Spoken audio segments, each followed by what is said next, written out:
This is Kobus, my husband, and myself is Jeanette, and we've been on the farm for 10 years. We started out with 4 pregnant ewes that we got sheared within the first year.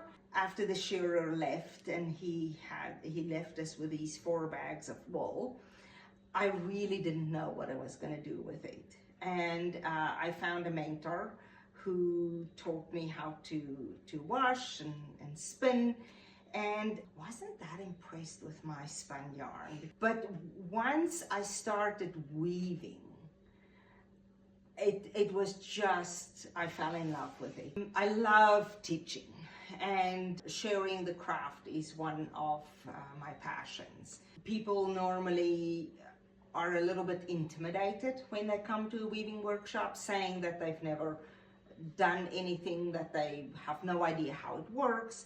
And then I take them step by step through, and within 4 hours people are able to walk out with a rug. So that part is pretty amazing.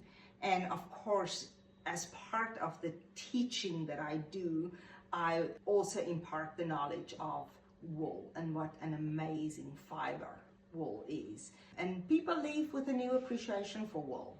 I do get people spreading the word, as I say, tell their friends, their mothers, their daughters to come also for workshops so that they can appreciate wool. And then I believe that the saying of the tide lifts all the boats. So if one sheep farmer, one fiber mill, one weaving studio does a good job, then it benefits the whole industry. So we can all benefit from that rising tide. So, you know, I do what I can. I spread the word of people that I support, that we work together. We do a lot of collaborations. So definitely we all need to work together, and that way we will create more awareness of the local fiber. My name is Megan Cleland, and we're in Fergus at Local Pieces, and I'm a needle felter. I was an artist as far as doing portraits with pastel and watercolor and pen and ink, and I just kind of decided to use the wool as a medium and just started working. It took 2 years to figure it out because wool is a solid, it's not fluid, it's not paint. You don't blend it the same. I just find the fiber, like the wool, it's tactile.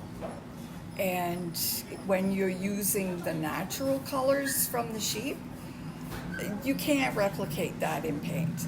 I don't care how good you are, paint just doesn't look as real as the wool. There's so many variances, especially with the sheep. Like, you know, even in one fleece, you can have 10 different shades of black or gray or white. Some of it I dye naturally with flowers, bark, roots, things like that. Let's say I'm doing armor and I need my blacks and my blues and my purples, so I'll dye all those blotchy and where they run together so it keeps everything in harmony, and so that they all relate to each other, and it works really well. The other thing is, every time I do a portrait, I'm trying to learn something. Like, I'm pushing the limit, or I'm challenging myself. There's not that many even now that do the flat felt portraits. I kind of got in on the bottom floor, and people are learning from me. Some of my students have taken what they've learned and just run with it, and it fills my heart, you know, because they've gone in different directions. But to think that I kind of helped in that journey, it's cool, and they're all different.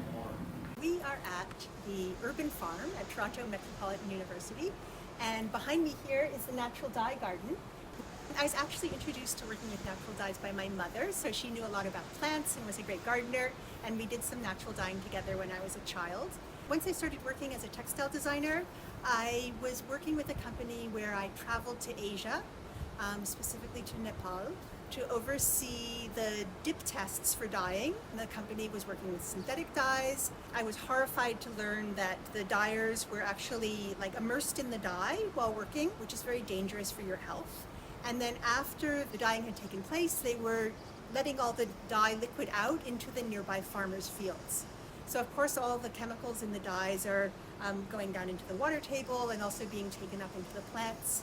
I thought I just can't work this way as a textile designer. It doesn't fit with my outlook on how to be in the world. I started to explore going back to natural dyeing. When I did my graduate degree, I focused it around bioregional plants and dyes. In fact, synthetic dyes are a really recent discovery.